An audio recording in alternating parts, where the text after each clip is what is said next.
네, 반갑습니다. 자, 지금 2차 전지 시장이 박살이 났습니다.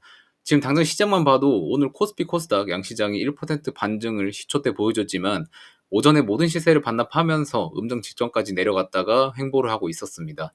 문제는 지금 2차 전지 시장에서 계속해서 안 좋은 소식만 들린다는 거예요. 포르쉐에서는 2030년까지 출하하기로 했던 전기차 양의 80%를 철회하기로 결정을 했다고 합니다. 사실은 이거는 전기차 캐즘 국면에서 예견된 수준이긴 했어요. 지금 국내 기업들만 봐도 LG에너지솔루션도 얼티엄 셀즈 3공장 건설을 좀 지연시키고 있고 전기차 전환 속도를 조금씩 늦추는가 하면서 유럽에서도 내연기관차 금지 목표를 5년 연기하기도 하는 등의 조치를 취하고 있습니다.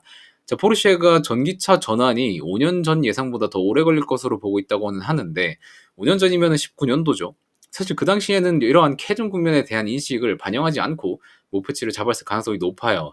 그래서 포르쉐가 예상했던 전기차 수요가 예상보다 낮아서 목표치를 하향하게 됐는데 포르쉐 말고도 GM이나 벤츠, 포드 등에서도 투자 축소를 한다고 합니다. 그래도 포르쉐는 내연차를 지속적으로 줄이고 있는 상태고 전기차 생산 비중을 올리고 있는 중이기도 해요. 올해 신차 내종 출시 계획인데 SUV 전기차인 마카는 주문량이 좋다고 합니다. 또 연말에는 718 전기차, 내년에는 또 다른 전기차를 출시하면서 계속해서 전기차 전환으로 나아갈 예정이긴 해요. 그와 반대로 한국에서는 이번 상반기 포르쉐 코리아 판매량이 많이 줄긴 했습니다.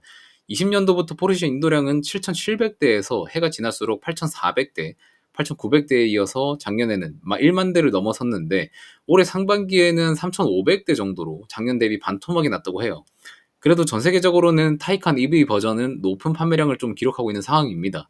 그런데 생각해 보세요, 여러분들.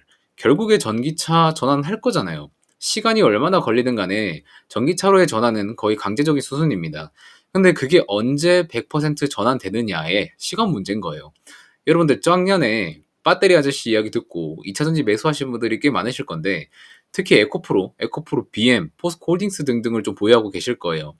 근데 작년에 에코프로 오르기 전에 배터리 아저씨가 에코프로 좋다 사라 했을 때 가격이 분할 후 가격으로는 한 3만 원대였을 거예요. 사실 이때 사신 분들도 아직도 수익권인 거예요, 지금도. 근데 주가가 계속 오르면서 아저씨가 사긴 사라는데 사야 되나 망설이다가 사신 분들은 지금 보유 평단이거나 아니면 손실 중인 상태일 겁니다. 심지어 배터리 아저씨도 이 구간에서는 매도 물량이 나올 수 있는 구간이니까 조심하라고 했어요. 그런데 개인들이 그래도 2차 전지 사야지 하면서 샀던 구간이 여기 슈팅 나온 구간인 거죠. 물론 배터리 아저씨는 에코프로나 기타 기업들의 밸류를 이때 가격보다 더 높게 잡기는 했죠. 근데 그거는 22년도, 23년도 가격이 아니라 이후 미래 가격을 그 정도로 본 거기 때문에 지금 시점에서는 가기 어려운 가격인 건 맞습니다. 여러분들 이거 다 알고 투자하신 거잖아요. 그죠? 그럼 지금 전기차 캐즘 국면에서 이렇게 주가 하락이 나오는 거는 당연한 수순이었고 결국에 다시 반등할 거 알고 있잖아요. 그래도 지금 괴로운 이유는 뭐예요? 일단 내 잔고 평단이 마이너스로 찍혀 있고 반등이 와도 언제 올지도 모르겠고 2차 전지 내리막일 때 반도체는 올라가고 다른 테마주들 급등하고 이런 거 보니까 버티기 힘들고 욕심도 나고 뭔가 손해보는 것 같고 이런 복합적인 기분이 드는 거잖아요. 그죠? 그럼 그때 손절하고 다른 놈 타셨어야죠. 제가 조선주들 이야기할 때 그때라도 분할 손절하고 갈아타셨어야죠. 안 그래요? 장기 투자로 끌고 갈 거면 확실하게 끌고 가시고 내 성향에 장기 투자는 안 맞는 것 같다 싶으면 깔끔하게 인정하고 종목 교체하고 이렇게 하시면 되는데 일단 내 잔고에 마이너스 찍힌 게 보기 싫고 하니까 끌고 간다? 그런 매매는 건강하지 않을 뿐더러 여러분들이 감정 소모하는 것 그 이상 그 이하도 안 됩니다.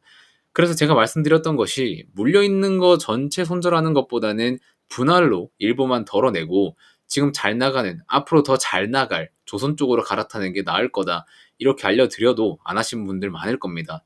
자, 제가 2차 전지 교통 정리를 좀 해드리겠습니다. 포스코홀딩스는 가장 먼저 체크해야 할 것이 리튬 가격이죠. 포스코는 이미 가치주 성격을 보이는 종목이기 때문에 리튬 가격이 반등을 해야 방향 전환이 확실하게 된다고 생각을 하시면 되고 배터리로의 판가, 전기차로의 판가 후행 계열수를 생각하셔야 됩니다.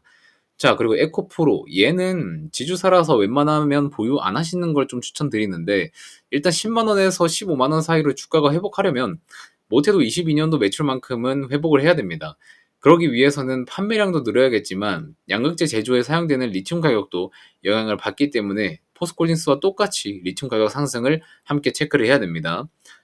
세 번째로는 에코프로 BM은 얘가 에코프로 자회사에서 양극재를 담당하고 있잖아요. 그래서 차라리 양극재 물릴 거면은 얘한테 물리는 게 낫다고 보는 입장이고, 컨센서스를 보시면은 지난 22년도 매출 돌파는 25년도로 보고 있어요. 그래서 나는 끝까지 들고 갈 거다 하시는 분들은 못해도 25년까지는 보셔야 되는 거고, 제가 왜 에코프로는 보지 말라 했냐면, 에코프로는 종속회사들이 유가증권에 상장을 다 했기 때문에 지주사라서 매력도가 없습니다. 그래서 매출 컨센도 안 나와 있는 거고, 나중에 2차전지 시장 돌아왔을 때 물론 뭐 같이 오를 수는 있겠지만 종속회사들보다는 퍼포먼스가 크지 않을 수가 있어요. 그 외에도 대주전자재료나 나노신소재, 지금은 음극재 쪽에서는 실리콘으로 소재 전환이 좀 이루어지고 있고, 실리콘 사용에는 팽창 문제가 있으니까 CST 도연제가 따라올 수밖에 없고, 거기에 소재를 납품하는 제이오도 따라올 수밖에 없는 거예요. 그래서 음극재 밸류체인들 움직임은 다 비슷한 모습을 보여주고 있는 거고요. 자, 하나씩 열어보면은 투자 포인트는 확실합니다.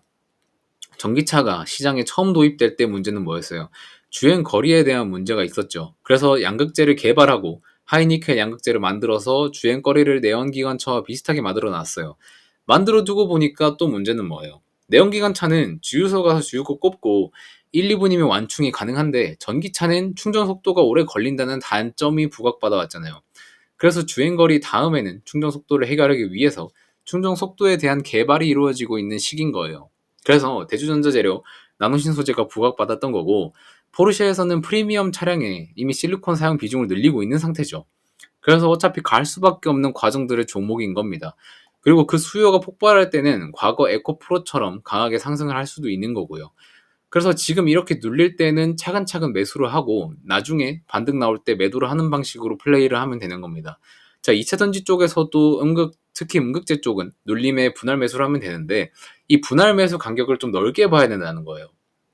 지금 가격에서 본다고 하면은 10만 원에서 한 번, 그 다음에는 9만 원이나 이제 8만 5천 원에서 한 번, 이런 식으로 크게 봐야지, 뭐 한 2천 원, 3천 원 단위로 쪼개서는 뭐 극단기 스윙으로 볼 경우에는 좋지만 장기로는 적절하지 않은 방법으로 좀 보고 있습니다.